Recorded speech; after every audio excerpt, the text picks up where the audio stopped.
Desde los 2000 en adelante, se popularizó en internet el concepto de creepypasta, el cual proviene del término copypaste, donde se copiaba y pegaba una historia aterradora en distintos foros de internet e incluso mandándose por emails. Actualmente existe una infinidad de estas historias, y en este video veremos todos los creepypastas originales de peor a mejor.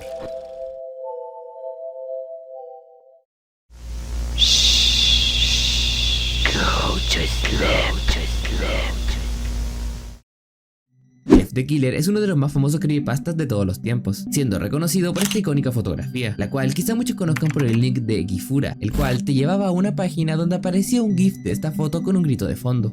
A la fecha que subo este video, aún no se descubre el origen de la foto como tal, descartando varias personas y teorías. Lo más cercano que se tiene es esta chica japonesa llamada Mariko, la cual calza bastante bien con la foto. Por lo que se sabe, ella era una net idol por el 2004. Mariko tenía un novio llamado Susa, el cual decía apoyarla. Sin embargo, este en verdad se burlaba de ella, haciéndole horribles ediciones a sus fotografías, volviéndola básicamente un meme en esos tiempos. Afortunadamente, los usuarios se enteraron de que Susa se estaba burlando de su propia novia, por lo que se borró todo material sobre Mariko. Es en esta fotografía de Susa que podemos ver lo que pareciera ser el lugar de la foto. Se habla de que posiblemente esta imagen haya surgido de una captura de un video, el cual se editó y subió a foros japoneses como Nichan. En base a esta imagen se crearon varias historias, siendo tres las más populares. La primera versión creada en el 2008, la segunda versión creada en el 2011 y una tercera versión creada en el 2015. En este caso me referiré a la segunda versión. Esta decía algo así.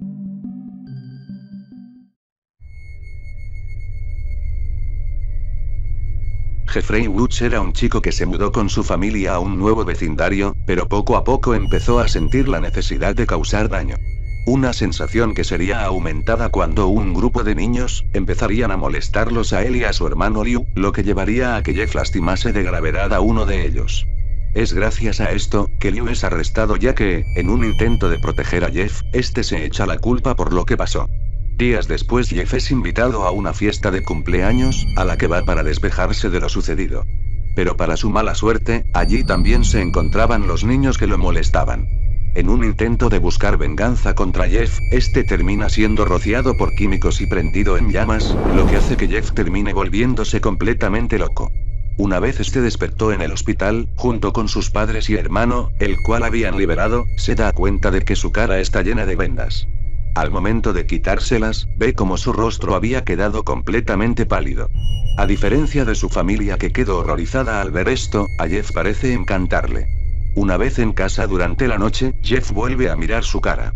En ese momento toma la decisión de quemarse los párpados para así poder ver siempre su rostro, además de cortarse su boca en forma de sonrisa para no dejar de sonreír. Esa noche mata a sus padres y presuntamente a su hermano Liu. Y es aquí como comienza su vida como asesino serial.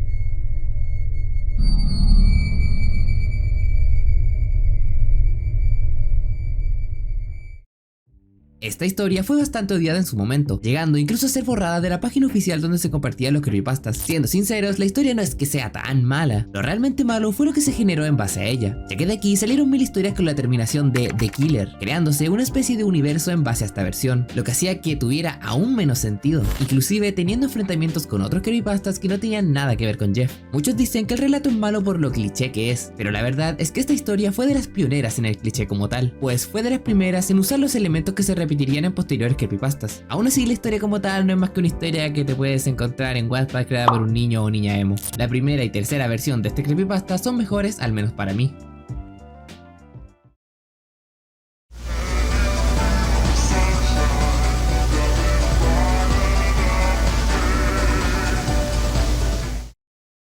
Tails Doll es un personaje dentro del mundo de Sonic, teniendo su primera aparición en el juego Sonic R. Este representaba una contraparte robot de Tails, algo así como Metal Sonic con Sonic. El creepypasta es el siguiente.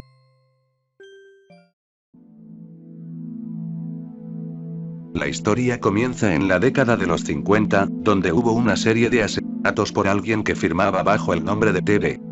Debido a los rastros que dejaba, la policía al final llegó a parar con una especie de oso de peluche, el cual parecía estar poseído. Un cura confirmó que este albergaba una entidad de nombre desconocido, del cual solo se conocían sus siglas, TD. Debido a esto el cura lo exorciza, lo que hizo que las muertes pararan. La noticia fue esparcida por varios medios en su momento, pero rápidamente fue olvidada con los años. En 1997 Sega sacaría el juego Sonic R. en donde una noche un niño que jugaba al juego desbloquearía a Tails Doll, para posteriormente fallecer. De allí en adelante comenzarían a aparecer más casos así. Al parecer Sega se habría inspirado en la apariencia del peluche demoníaco de los 50 para crear a Tails Doll, donde al hacer esto, terminaron por revivir a la entidad dentro del juego. Y es por esto mismo que nunca más supimos de él dentro de la franquicia.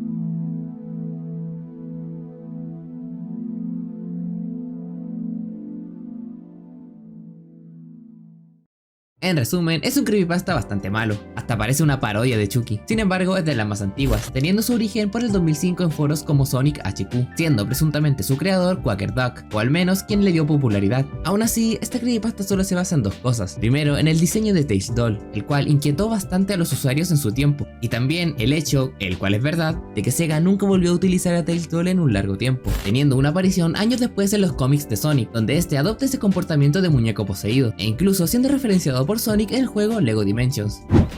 Hey, a Ghostbuster! I saw this creepy doll that kinda looks like my friend Tails. Think you could take a look?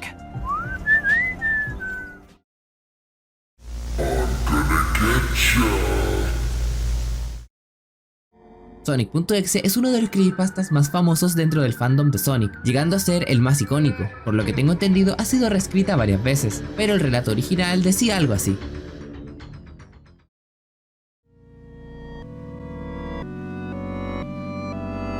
Esta nos cuenta la historia de un joven quien recibió un extraño CD de un amigo, con el título de Sonic.exe. El joven instala el CD en su PC, dándose cuenta de que es el Sonic 1, pero distinto. Donde solo se podía jugar con Tails, Knuckles y Robotnik. Cosa rara ya que ni Tails ni Knuckles estaban en Sonic 1. Cada nivel era totalmente distinto, sin la música característica y lleno de cosas aterradoras, como animales sin vida y estructuras destruidas.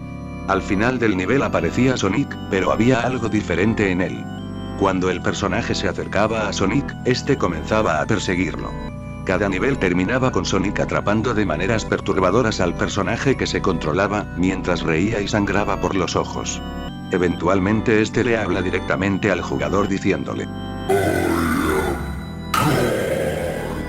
y al final mostrándole a todos los personajes con los que jugó, sin vida, dando a entender que él sería el siguiente.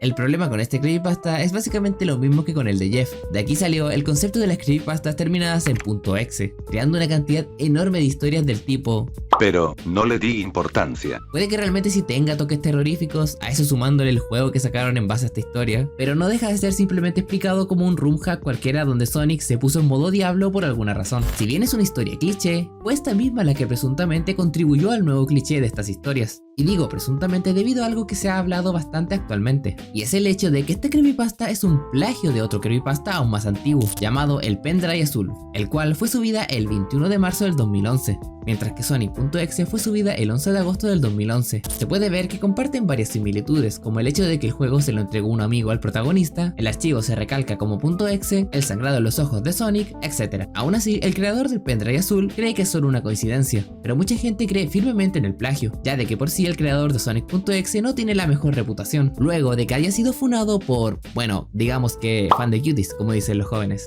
Yo la verdad no tengo ni idea si es plagio o no, solo informo sobre lo que pasó. Igual personalmente encuentro un poco mejor la historia del Pendrive Azul.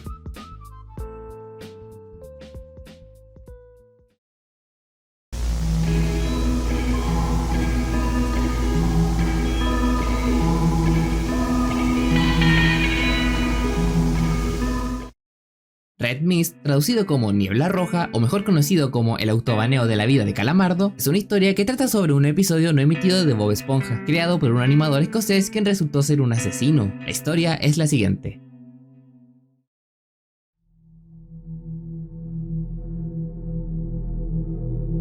En el episodio podemos ver a Calamardo practicando con su clarinete, donde de repente llama a su puerta un repartidor escocés, quien le dice: "The red mist is coming." Luego de esto, vemos como Calamardo hace callar a Bob Esponja y Patricio, los cuales se encontraban afuera de su casa, ya que este necesita practicar para su concierto. Una vez en el concierto, Calamardo toca y todos comienzan a abuchearle. Debido a esto aparecen unas tomas de Calamardo donde lo podemos ver llorando, y de la nada Calamardo se encuentra de nuevo en casa, pero pareciera estar totalmente afectado por lo que pasó. Es entonces cuando comenzamos a escuchar una voz que le dice: Do it. Luego de esto, Calamardo termina su... En la última escena, podemos ver la icónica imagen de Calamardo mirando a la cámara.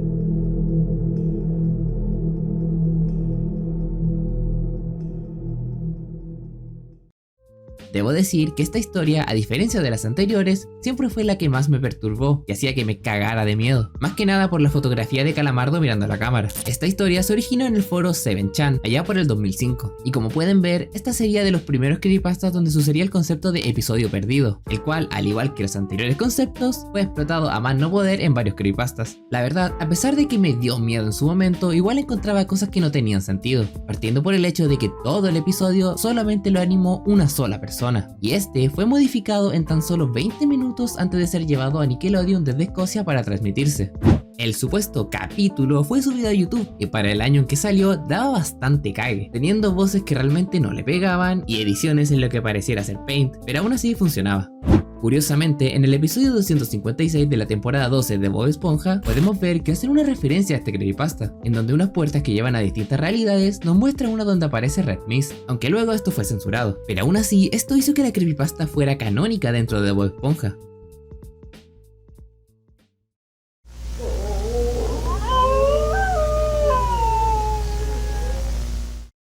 Smile.dog o smiledog.jpg fueron unas imágenes bastante virales en su tiempo, siendo estas dos, esta la cual proviene presuntamente de una cadena de correos y esta otra la cual se adjuntó con el creepypasta, el cual es el siguiente.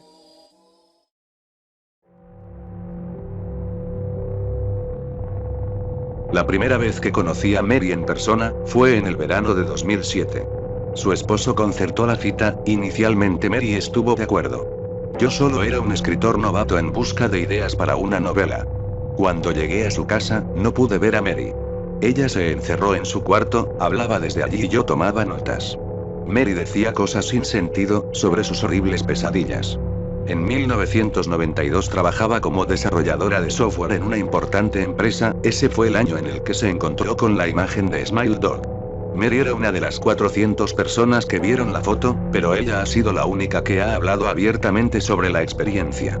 Tras el suceso, casi no era capaz de salir de casa y tuvo que dejar su trabajo. En realidad, no hay nada de información creíble, todo el fenómeno se centraba en una imagen que no se encuentra en ninguna parte.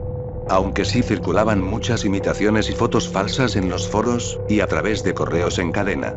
Todas las supuestas víctimas ofrecían la misma descripción, una criatura con aspecto de un husky siberiano, que se encuentra en una habitación oscura iluminada solo por el flash de la cámara. El único detalle del fondo que se puede ver con claridad, es una mano humana. El perro tiene los ojos brillantes y una gran sonrisa tenebrosa. Cuando la ves, sufres un ataque epiléptico y nunca la olvidas.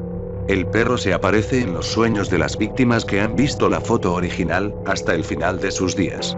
Al año siguiente recibí un email de Mary. Siento mi comportamiento el pasado verano. Verás, he tenido pesadillas sobre Smile Dog todas las noches durante 15 años. Sé que esto debe parecerte absurdo, pero es la verdad. En mi sueño, lo único que veo es esa foto. Veo esa mano y veo ese perro, él me dice que tengo que compartir la palabra, mostrar su imagen. Yo no lo entendía. ¿De dónde iba a sacarla? Al poco tiempo, me llegó un disquete en un misterioso paquete de correos. No me hizo falta ver lo que contenía dentro, yo ya lo sabía. Consideré mis opciones con cuidado. ¿A quién se lo iba a enseñar? ¿A qué precio? Decidí no hacer nada. Durante 15 años mantuve el disquete oculto. Todos esos años, Smile Dog invadió mis sueños. Lo ignoré, y ha sido una tortura. Cuando concertamos la entrevista, pensé en darte el disquete. No te conocía de nada y tenías tantas ganas de saber más sobre Smile Dog, pero te vi por la ventana acercarte y no pude. Me encerré en la habitación. No quiero que nadie más sufra como yo estoy sufriendo. Por favor, detén tu investigación antes de que sea muy tarde. Mary falleció poco tiempo después de que yo recibiera su email. Hablé con su marido y me dijo que había quemado el disquete. Debo admitir que no estuve muy seguro de cómo reaccionar ante todo esto. Pero por si acaso, decidí dejar de lado la investigación. Al poco tiempo, me llegó otro email. Hola. Encontré tu email en los foros sobre SmileDog. Yo lo vi y no es tan malo como la gente dice que es. Te envío una copia. Comparte la palabra. Me quedé paralizado, sentía que me iba a desmayar. El correo electrónico venía con un archivo adjunto que se llamaba obviamente smiledog.jpg. Pensé descargarlo. Seguramente fuese una foto falsa. Y aunque fuese la verdadera, ¿cómo iba a ser posible que una simple imagen cause una maldición? Tenía muchas ganas de verla. Si la veía, sabría cómo librarme del perro. Si escribo una historia sobre SmileDog, podría poner la imagen en él como evidencia. Cualquiera que lea esa historia, sería afectado. Pero, asumiendo que la imagen es la auténtica, ¿de verdad pondría todas esas vidas en juego, solo para salvarme a mí? ¿Sería capaz de semejante cosa? Pues sí, lo soy.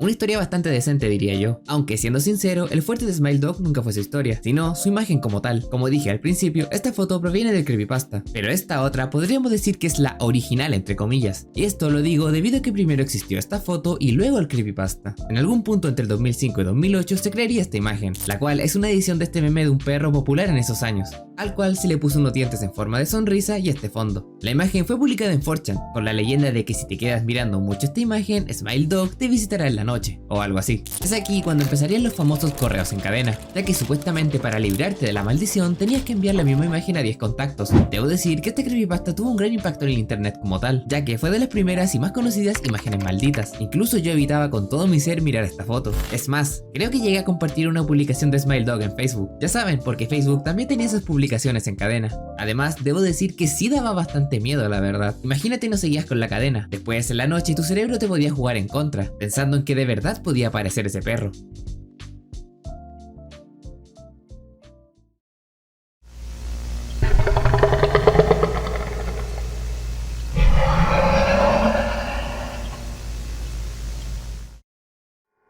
The Rake, traducido como El Rastrillo, es una de las primeras y más antiguas creepypastas, siendo creada en 2005 en 4chan en el tablón de B en un hilo que decía: Hey B, creemos un monstruo.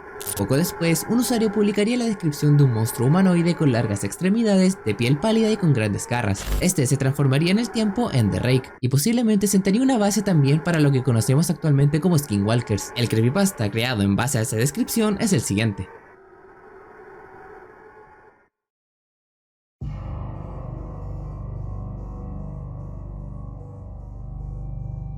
Años atrás ocurrieron varios sucesos extraños, los cuales tenían que ver con una misteriosa criatura humanoide. Un grupo de colaboradores se puso a investigar la situación, luego de que los medios hayan sido silenciados respecto a informar sobre esta criatura. A lo largo de su investigación, recuperaron varios documentos y testimonios de diferentes lugares, que hablan sobre este fenómeno. Uno de 1880, donde describen unos ojos vacíos, que vigilaban a un hombre desde las sombras. Otro de 1964, donde se menciona la figura de una criatura extraña e incluso su voz. Y el más actual del 2003, donde se habla de una familia que fue acosada por esta criatura durante la noche.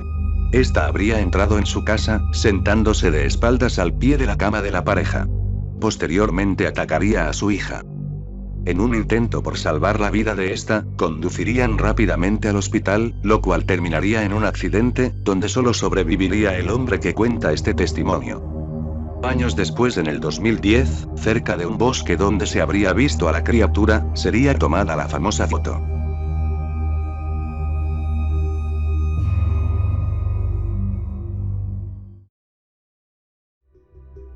La historia como tal, a mi parecer, está bastante bien. Además, puedes incluso llegar a creer que todo esto es cierto. Esto debido a la gran cantidad de historias en la vida real que mencionan criaturas humanoides de piel pálida, como el chupacabras, por ejemplo. Incluso esta famosa imagen llegó a aparecer en noticieros de Estados Unidos. Esta misma foto le da más veracidad a la historia, ya que parece demasiado real. Muchas personas creen que esta imagen es una especie de estrategia de marketing del juego Resistance 3, pero la verdad es que esta foto fue tomada por un usuario llamado Hilly Willy y subida el 2009 a la página de arcadytalk.com en un post post que mencionaba que su cámara de seguimiento en el bosque captó esta extraña criatura. Obviamente al final la imagen resultó estar photoshopeada, siendo demostrado por el usuario Job West, pero aún así debo decir que la imagen estaba muy bien editada para el año en el que salió. Do we need more wood or... Oh, another player. I'll check them out later. Wait a minute, I'm in single player. What? Creado por Marcus Persson, o mejor conocido como Notch, Minecraft tuvo su primera versión en el 2009, y de ahí en adelante se ha actualizado hasta el día de hoy. La historia de Herobrine comienza en el 2010, cuando un usuario en 4chan publicaría la famosa imagen junto con el siguiente texto.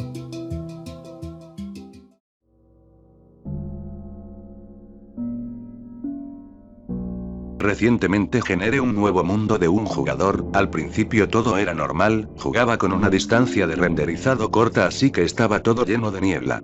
En la distancia pude ver lo que creí era una vaca, pero a medida que me acercaba noté que era una especie de jugador. Tenía el aspecto predeterminado, solo que, con los ojos completamente blancos.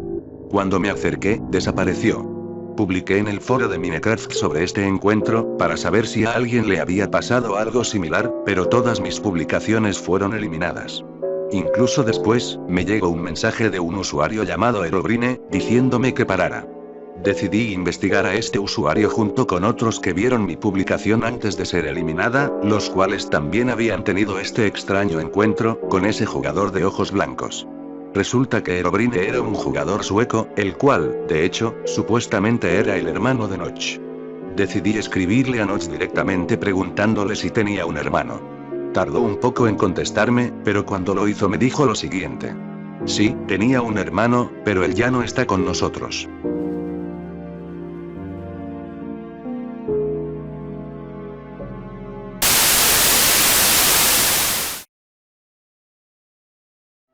Yo la verdad en su tiempo juraba que esta creepypasta era real. Incluso hasta el día de hoy me da un poco de cague jugar con la renderización de chunks baja. No encuentro que sea mala historia. Digo, quizá al final sí jode un poco con eso de que resulte que la entidad era el fantasma del hermano del creador del juego.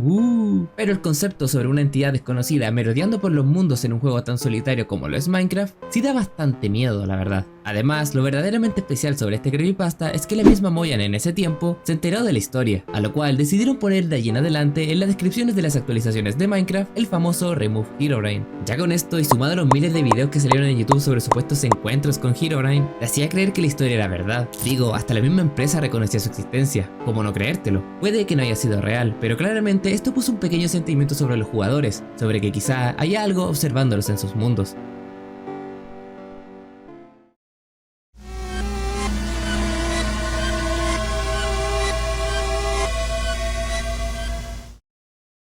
Lavender Town Syndrome, o traducido como el síndrome de Pueblo Lavanda, es uno de los primeros creepypastas de la franquicia de Pokémon, y de hecho fue la primera creepypasta que escuché en mi vida. Esta nos relata una extraña serie de sucesos ocurridos en torno a Pueblo Lavanda, uno de los pueblos dentro de Pokémon Rojo y Verde. La historia fue publicada originalmente en 2010 en la plataforma de Pastebin. El texto decía lo siguiente.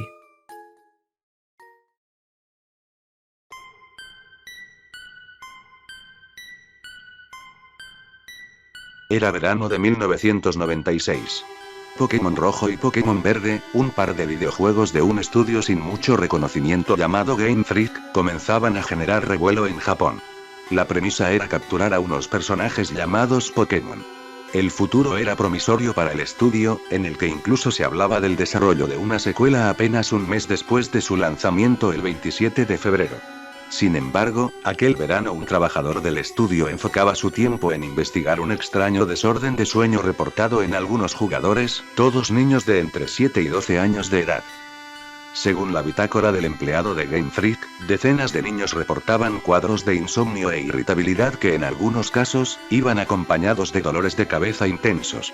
Todos ellos habían jugado Pokémon Rojo o Pokémon Verde hasta llegar al pueblo Lavanda, una ubicación dentro del juego en la que existe una torre donde los entrenadores entierran a sus Pokémon fallecidos que se convertían en fantasmas.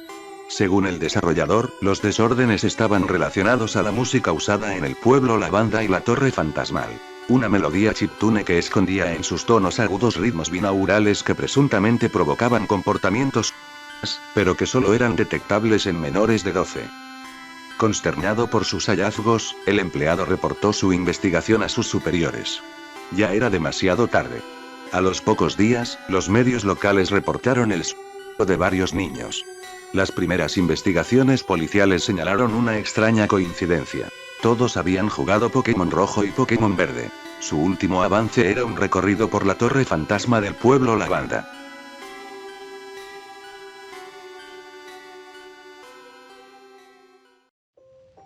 Siempre me gustó esta historia debido al aura de leyenda urbana que tiene. Esto realmente se debe al contexto de Pueblo Lavanda. Para los que no han jugado Pokémon, como decía el relato, en Pueblo Lavanda se localiza la Torre Pokémon, un cementerio estilo japonés lleno de cientos de tumbas para los Pokémon difuntos. De ahí que se sugiera que el pueblo es un lugar encantado. Sin embargo, lo que realmente se lleva el crédito es la música. Después de todo, en esta misma se basó el creepypasta, pues es bastante inquietante, y esto se debe a cómo está hecha. En esos años, los sonidos que se podían generar para los videojuegos eran bastante limitados, y aún así lograron crear un tema que te mantenía en una especie de inquietud, probablemente debido a que la canción presenta una combinación de dos melodías distintas que suenan al unísono, lo que genera ese sentimiento de incomodidad, ya que el cerebro no sabe bien a cuál seguir.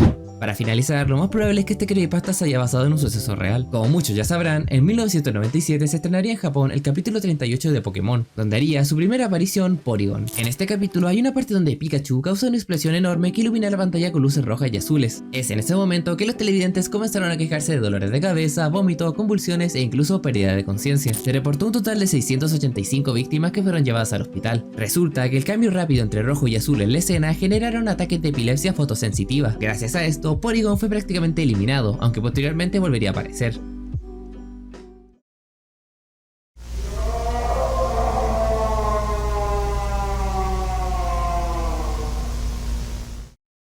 Mouse.avi trata de un corto animado de 1930, donde podíamos ver al mismísimo Mickey Mouse en una situación no muy family friendly, ya que al igual que el creepypasta de Calamardo, Mickey se automandaba para el lobby. El creepypasta fue publicado en 2009. La historia que se conoce es la siguiente.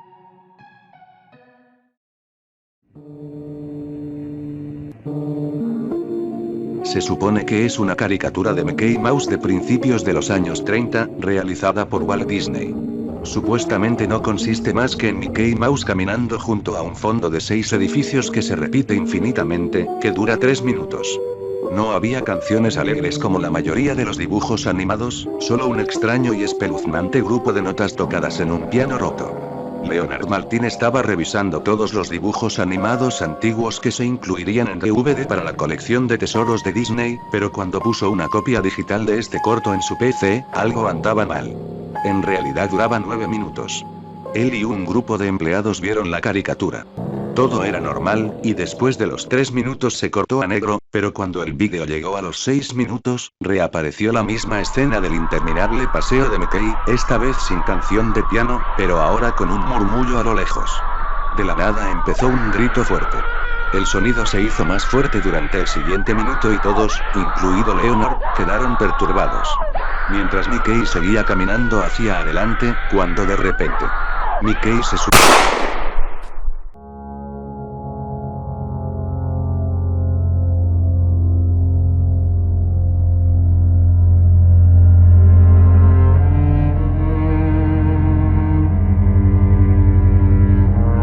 Sinceramente, puede que parezca otra historia sobre un capítulo perdido, pero la verdad, a diferencia de las otras, esta tiene algo especial, y es el hecho de la posible existencia real del corto. Podemos encontrar en YouTube un montón de videos recreándolo, pero ¿cuál es el original? En el 2009 se subiría a YouTube el primer video mostrando lo que sería el corto. Sin embargo, este sería borrado por copyright por parte de Disney, aunque realmente no puedo comprobar esto último al 100%. Pero usando la Wayback Machine, podemos encontrar el video, y ahí veremos algo interesante en la descripción, la cual dice: Esto es lo más parecido al real. Esto no fue hecho por mí, fue hecho por Joe Jacobs. La verdad, no encontré nada relacionado con el usuario Joe Jacobs, pero esto nos deja con la idea de que posiblemente este usuario haya visto un metraje real de haber existido. Cabe mencionar que el mismo año de la creación del supuesto corto, es decir, 1930, Disney sacaría una historieta oficial sobre Mickey intentando desuscribirse de la vida, donde en uno de los paneles podemos ver una pose bastante familiar. Y por si fuera poco, Max Fleischer junto con Paramount en 1931 harían una supuesta referencia al metraje, sacando un corto llamado La iniciación de Bimbo, en donde al principio de este podemos ver a Bimbo, el cual sale caminando en un escenario y una pose idéntica al del creepypasta. Incluso al final de este escenario podemos ver al mismísimo Mickey, el cual aparece justo después de que Bimbo cae a la alcantarilla. Puede que realmente solo sea una historia inventada la cual tiene muchas coincidencias con material oficial, aunque la verdad yo pienso que quizás sí fue real, pero lo más probable es que solo haya sido un corto de Mickey sin terminar, o alguna prueba de animación sin nada realmente aterrador.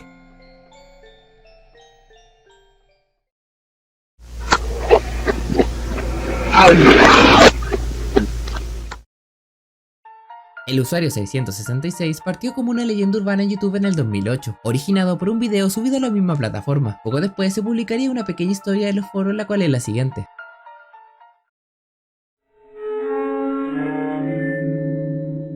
Cuando empiezas a buscar cosas en la Deep Web, historias por lo general, no cuentas con los links que te dan. Eso pasó en YouTube, un usuario anónimo mandó un link a una persona al azar. Él entró a la página. Al parecer era una cuenta donde no había vídeos, o actividad registrada, ningún sub, nada. La persona empezó a refrescar la página, tampoco aparecía nada, pero lo hizo varias veces, hasta cansarse. Le siguió, y lo que halló fue muy perturbador. Todo era un espectáculo de violencia. Cuando de repente su computadora se apagó. Cuando la volvió a encender, la cuenta ya no estaba.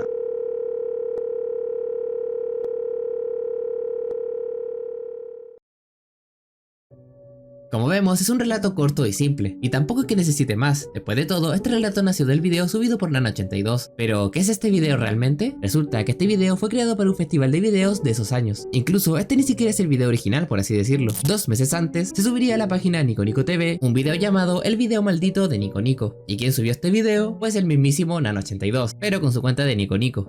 Ahora, todos sabemos que esto no acaba aquí, pues resulta que si hacías lo mismo que salía en el video, te llevaba a un canal que fue suspendido. Es decir, el usuario 666 sí llegó a existir, al menos entre el 2005 y 2007. Sin embargo, no se sabe el por qué fue suspendido o qué subía allí. Muchos dicen que el canal realmente había vuelto y era este que estoy mostrando en pantalla, pero claramente no es, ya que fue creado el 2016. Curiosamente, este canal subió una de las recreaciones de Mob.avi, tremendo crossover. El caso volvió a sonar en el 2020, cuando el usuario de Ticket Real subiría un video donde expondría nueva información sobre el usuario 666, afirmando que en este canal se subía contenido prohibido. Sin embargo, todo este video resultó ser una farsa. Aún así, en el 2022 este caso resurgiría una vez más. Esto debido a que si en ese tiempo borrabas en la URL la letra H de la palabra watch de cualquier video, te mandaba a este misterioso video, subido por nada más y nada menos que el usuario 666. ¿Podría ser realmente el verdadero? Pues no, resultó ser un usuario llamado Job, o como su cuenta dice, Iluomo. Este usuario creó un canal donde la URL de este era WAC, por ende al borrar la H, YouTube te mandaba sí o sí a este video. La cosa se pone realmente interesante cuando nos damos cuenta de que Iluomo es una de las cuentas más antiguas creadas en YouTube, y de hecho este menciona en un comentario que sí llegó a ver el canal del usuario 666, donde menciona que no pudo ver los videos que tenía, pero sí vio varios comentarios diciéndole asqueroso, pues al parecer había enviado mensajes sucios a mujeres junto con otro usuario, por lo que probablemente este haya sido el motivo por el cual lo suspendieron. Pero aquí la pregunta que quizá algunos estén haciendo: ¿qué pasa si actualmente ponemos 666 en la URL de YouTube? Resulta que si nos redirige a un canal, y puede que este realmente sea el canal original. ¿Pero por qué digo esto? Si vamos a más información sobre el canal, nos daremos cuenta de que fue creado el 8 de septiembre del 2005. Esta, al igual que la de Iluomo, es una de las cuentas más antiguas de YouTube, por lo que tendría sentido de que fuera el real. En su canal podemos encontrar una lista de reproducción con 2 videos, uno de Naruto y otro de la canción Hard Rock Aleluya de la banda Lordi. Con esto nos podemos dar una idea de los gustos del usuario y el por qué el nombre. Como dato para finalizar, resulta que alguien publicó el link de 666 en un grupo de Facebook llamado Loquendero YouTube, donde podemos ver que por alguna razón aparece el Sonic 4. No sabría decir el por qué, supongo que efectivamente Sonic siempre estuvo en modo diablo.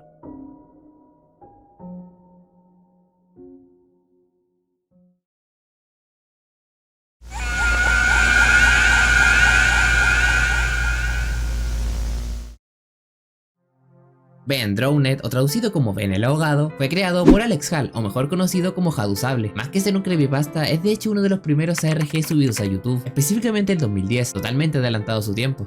Asumo que si están viendo este video es porque les gusta el terror de internet y saben lo que es un ARG, pero por si no, un ARG es un juego de realidad alternativa. Es una especie de historia que toma elementos reales y ficticios a la vez, haciendo que no puedas distinguir si algo es real o falso. Normalmente suelen ser tomados como búsquedas del tesoro, ya que mientras más investigues, más cosas encontrarás. Algunos de los ARG más populares respecto a videojuegos son Pets Go y Crew 64.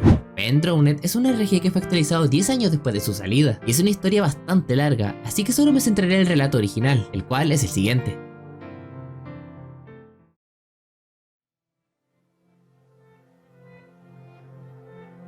Hace poco, compré el The Legend of Zelda Majora's Mask en una tienda de garaje de un anciano. El cartucho parecía pirata ya que no tenía ninguna imagen, solo estaba escrito el nombre Majora. Para mi sorpresa, el juego funcionaba, dentro había un archivo de guardado bajo el nombre de Ben, asumí que se trataría del hijo o nieto del anciano. La partida de este chico parecía estar casi terminada. Decidí empezar mi propia partida bajo el nombre de Link, pero para mi sorpresa varios NPC en vez de llamarme Link, me llamaban Ben. Había dejado el archivo de guardado de Ben por respeto, así que supuse que solo era un fallo. Pero al final terminé borrándolo. Estaba usando el telescopio y le di a la B simplemente para irme hacia atrás para hablar con el astrónomo, y no me dejó. Me mandó directamente al final del juego. Y en la arena estaba Skull Kid. No había sonido. Estaba a punto de reiniciar la consola cuando de repente aparece un mensaje. No estás seguro de por qué, pero aparentemente tienes una reserva. En el momento reconocí ese texto, pero ese texto no pertenecía a ese fragmento del juego, esa no era la escena en la que aparecía. Por curiosidad me di una vuelta por el sitio, y mientras que pensaba que no tenía sentido, apareció un segundo mensaje, ¿ir a la guarida del jefe? Sí, no. En ese momento le di a no, pero no me dejaba, así que, le di a sí. La pantalla se volvió blanca y aparecieron las letras El amanecer de un nuevo día. Aparecí en una extraña versión crepuscular de la ciudad reloj. Lo raro es que no se oía nada, ni nadie. Algunas texturas se habían perdido, había zonas en las que caminaba en el aire. En general, el juego parecía que estaba roto. Intenté huir de esa zona de la torre del reloj, pero no podía. Cuando salía, la pantalla se volvía en negro y me llevaba a otra zona de la torre. Y fue tan pronto como pasar la zona e ir al agua y ocurrió todo. Link se agarró la cabeza y la pantalla de repente lanzó como una especie de flash. Y vi al vendedor de máscaras sonriéndome. Pero sonriéndome a mí, no a Link. Al volver, el juego me había teletransportado justo enfrente de la estatua de Link. Me asusté muchísimo y lo que hice fue darme la vuelta y salir corriendo. Aún así, la estatua me seguía persiguiendo. Luego Link empezó a hacer animaciones raras. Además, seguía apareciendo el hombre de las máscaras, luego la estatua. Y no sabía qué hacer. Intenté atacarlo, no funcionaba. El juego me teletransportó a un túnel subterráneo y oía la canción de fondo, la canción de curación revertida. La estatua seguía persiguiéndome, pero esta vez mucho más agresiva, seguí huyendo. Y luego, de repente, se oyó un grito y la pantalla se volvió oscura. Y apareció el texto Amanecer de un nuevo día. Tras esto, yo me encontraba en la parte más alta de la torre del reloj con Skull Kid. Miré hacia arriba. La luna estaba justo unos metros encima de mi cabeza. Una nueva canción empezó a sonar.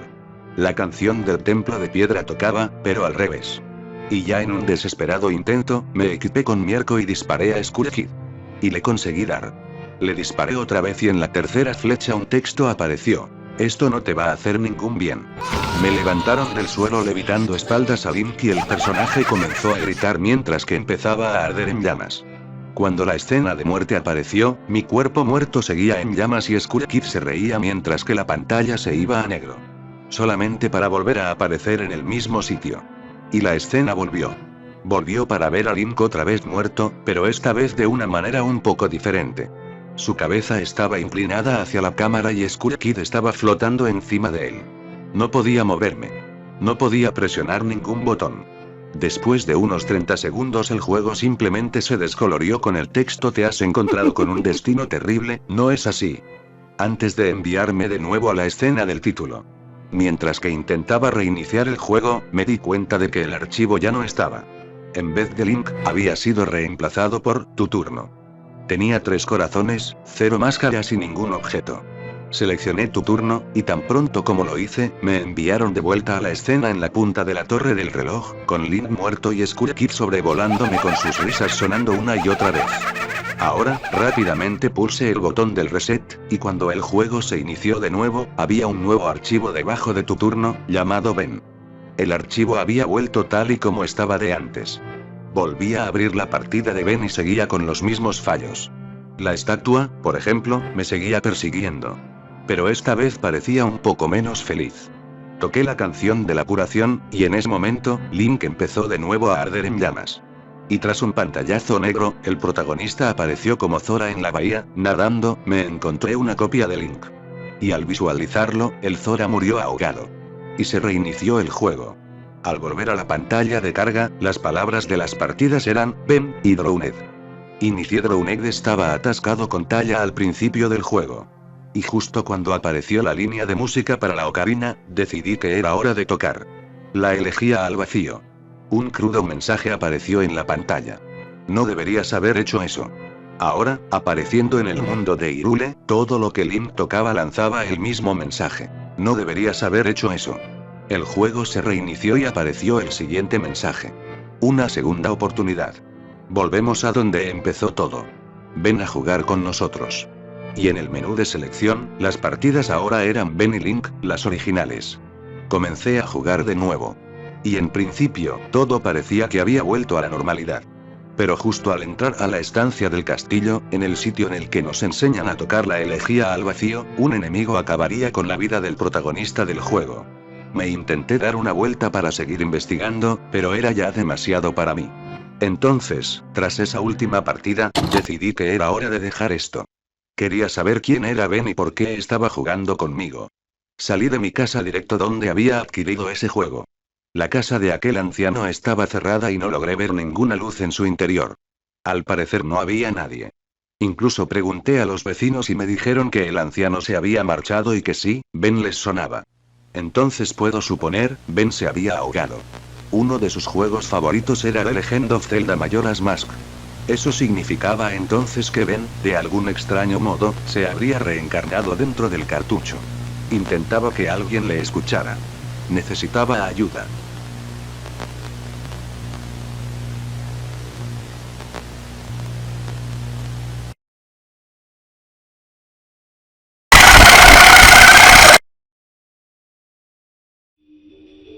En caso de que no los hayan visto, les recomiendo bastante ver todos los videos de Hadusable, para que conozcan esta increíble historia. En la descripción les dejaré una lista de reproducción con los videos. La verdad fue bastante sorprendente para mí que después de tantos años finalmente se le haya dado un final a este RPG, pues estos videos en su momento me parecieron totalmente reales, ya que en el 2010 nunca había visto una edición y modificación de juegos tan bien hecha. Si ya de por sí el Zelda Majora's Mask da esa vibra terrorífica, en conjunto con lo que se mostraba en el video, realmente te hacía sentir miedo. Cuando era más pequeño, a diferencia del Zelda Ocarina of Time, cuando jugué al Zelda Majora's Mask, realmente me daba una sensación de incomodidad y me perturbaba algunas escenas. Pero yo creo que si hubiera visto los videos de Hadusable sin haberlo jugado antes, ni siquiera lo habría jugado en primer lugar. Y es que de verdad me impactaron tanto al punto de que no volví a jugar al Zelda Majora's Mask en mucho tiempo. Para mí al menos, este siempre va a ser el mejor ARG de videojuegos en YouTube.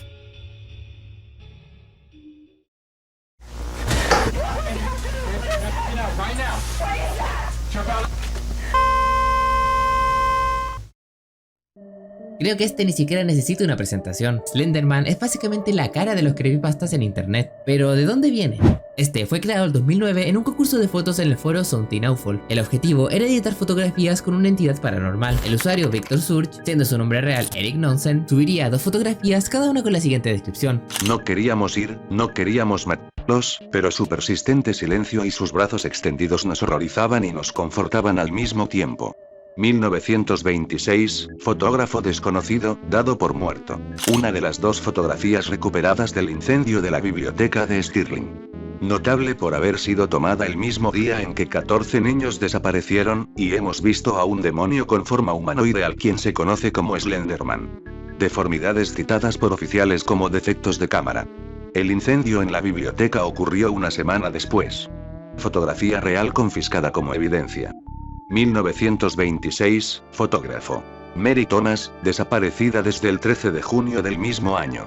Estas fotos se volverían viral rápidamente, lo que hizo que Slenderman evolucionara sin un canon original, por así decirlo. Al ser una creepypasta nacida de una imagen, a diferencia de Jeff the Killer, no hay realmente un relato que lo caracterice, por lo que los escritos en las fotografías serían lo único realmente oficial sobre Slenderman. Aún así, me atrevo a decir que lo que realmente puso a Slenderman en el mapa fue su juego, el cual fue el juego de terror más popular en el 2012. Además, también agregaría otra característica de Slenderman, las páginas. Posteriormente tendríamos una secuela de este juego. Este aportaría aún más cosas sobre Slenderman, aunque su origen sigue siendo un poco ambiguo, relacionándolo a una especie de invocación. Slenderman sería tan popular que incluso llegó a tener una película producida por Sony, pero claro, como quizá muchos sepan, es horrible. Si les interesa ver un contenido audiovisual realmente bueno sobre Slenderman, les recomendaría la webserie Marble Hornets. Es ya algo antigua, pero es todo un clásico del terror. Es increíble la influencia que tuvo este personaje en la cultura popular, y a pesar de que pasan los años, este no es para nada olvidado, y sigue siendo de las primeras figuras de terror que te encuentras en internet.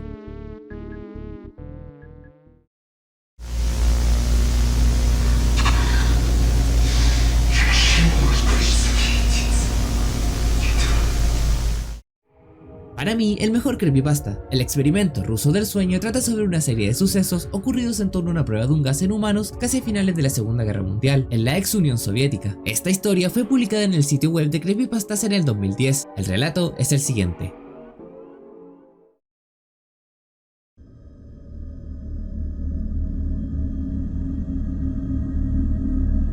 A finales de los años 40, tras el final de la Segunda Guerra Mundial, se cuenta que un grupo de investigadores habría llevado a cabo una oscura y cruel investigación sobre el sueño, conocida como el experimento ruso del sueño. Se trataba de la prueba de un nuevo gas experimental que prometía erradicar la necesidad de dormir de los seres humanos. Para probarlo, los investigadores mantuvieron a 5 personas despiertas durante 15 días, utilizando el gas de base estimulante. Los sujetos de prueba eran prisioneros políticos y de guerra, declarados enemigos del Estado durante la Segunda Guerra Mundial. Estos fueron encerrados en una habitación sellada desde donde los investigadores los monitorizaban. El lugar estaba lleno de libros, tenía mantas, pero sin camas, agua, un inodoro y grandes cantidades de comida. Había micrófonos, y una ventana opaca desde donde los vigilaban. Los prisioneros estuvieron bien durante los 5 primeros días, hablando tranquilamente entre ellos. Los investigadores les habían prometido que serían liberados tras el experimento. Pero a partir del 5.º día, los temas de conversación se volvieron más turbios y comenzaron las quejas. Los sujetos comenzaron a mostrar sospechas los unos de los otros, y a actuar de manera extraña. Los investigadores consideraron que el comportamiento de los sujetos era el resultado del gas experimental. El 9.º día, uno de los sujetos comenzó a gritar durante 3 horas. Cuando se hizo el silencio, los investigadores descubrieron que el sujeto se había arrancado las cuerdas vocales. Otro sujeto comenzó a gritar. Gritó y gritó mientras los otros, susurrando, tomaron los libros y llenaron las páginas de sus propias heces, y las colocaron sobre la pared. De repente, los gritos cesaron y los susurros de los otros también. 3 días después, al no escuchar nada, los investigadores decidieron revisar si los micrófonos no funcionaban, pero estaban bien. Decidieron hacer algo que no estaba en los planes. Les anunciaron que iban a abrir la habitación, amenazaron con dispararles si intentaban algo y prometieron liberar a uno de ellos si cumplían las órdenes. Para su sorpresa, oyeron una respuesta. Ya no queremos ser liberados. Finalmente, se decidió abrir el cuarto. A la medianoche del día número 15, los investigadores entraron. Los sujetos gritaban desesperados y solo 4 de ellos seguían con vida. Se dieron cuenta que los sujetos tenían grandes cantidades de músculo y piel arrancadas de su cuerpo. Se habían arrancado su propia piel y se la habían comido. Al intentar sacarlos de la habitación, se negaron y pidieron que volvieran a colocar el gas experimental. Uno de los sujetos se hirió durante la pelea y terminó muriendo de lado. Los otros 3 prisioneros restantes fueron trasladados a instalaciones médicas. 2 de ellos, que todavía podían hablar, seguían pidiendo el gas. Querían mantenerse despiertos a toda costa. Uno de ellos, mientras lo operaban para reimplantar su piel, gritaba: «Sigue cortando». Los otros 2 reían escandalosamente sin poder parar. Solo querían el gas. Cuando les preguntaban por qué, solo decían: «Debo mantenerme despierto». Los 3 supervivientes fueron devueltos a la habitación tras el fracaso del experimento. No sabían qué hacer con ellos. Quisieron probar a volver a insertarles el gas experimental. Rápidamente se calmaron. Sus cerebros parecían morir y revivir cada cierto tiempo. Uno de ellos se tumbó en una de las camas, cerró los ojos y murió al instante. Quedaban 2. Los investigadores entraron armados. Los sujetos se alteraron y tuvieron que disparar a uno. Uno de los investigadores les hizo una pregunta. ¿Qué es lo que son? El único sujeto que quedaba con vida sonreía de manera escalofriante y respondió: «Tan fácilmente te has olvidado de mí. Somos ustedes. Somos la locura que está encerrada en todos ustedes, rogando ser liberada de su mente más profunda. Somos de lo que se esconden cuando se meten en la cama cada noche. Somos lo que duermes y silencias y paralizas cuando te vas a tu cielo nocturno, donde no te podemos alcanzar». El investigador hizo una pausa, apuntó al corazón del prisionero y disparó. Él, agonizando, solo dijo una frase: «Casi libre».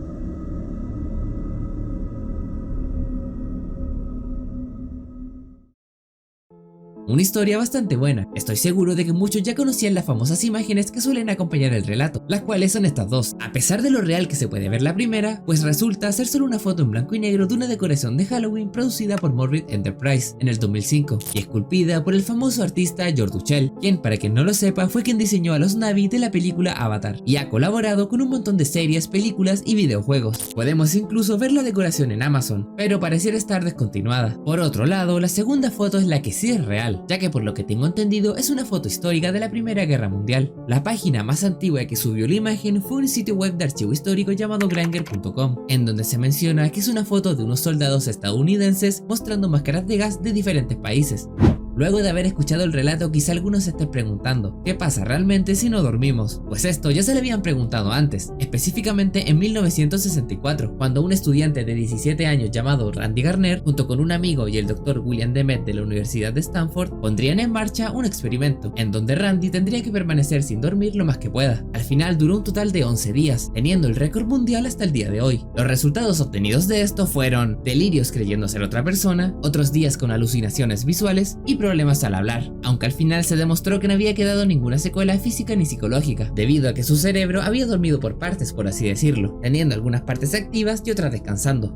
Lo más probable es que se hayan inspirado en este suceso para crear el relato del experimento ruso del sueño, aunque la verdad no me sorprendería que efectivamente se haya hecho algo similar al creepypasta en la vida real, pero que nunca haya salido a la luz. Y antes de que me digan conspiranoico, recordemos el contexto de la Unión Soviética en ese entonces. Recordemos los miles de experimentos reales que se hicieron en humanos durante la Segunda Guerra Mundial. Experimentos que, si bien ayudaron a la creación de medicamentos actuales y desarrollo de la medicina en general, fueron horribles, pues miles de personas sufrieron y fallecieron durante el proceso. Y es por esto mismo que creo que este es el mejor creepypasta, ya que a diferencia de los otros, en este no hay un monstruo, pues el verdadero monstruo somos nosotros mismos.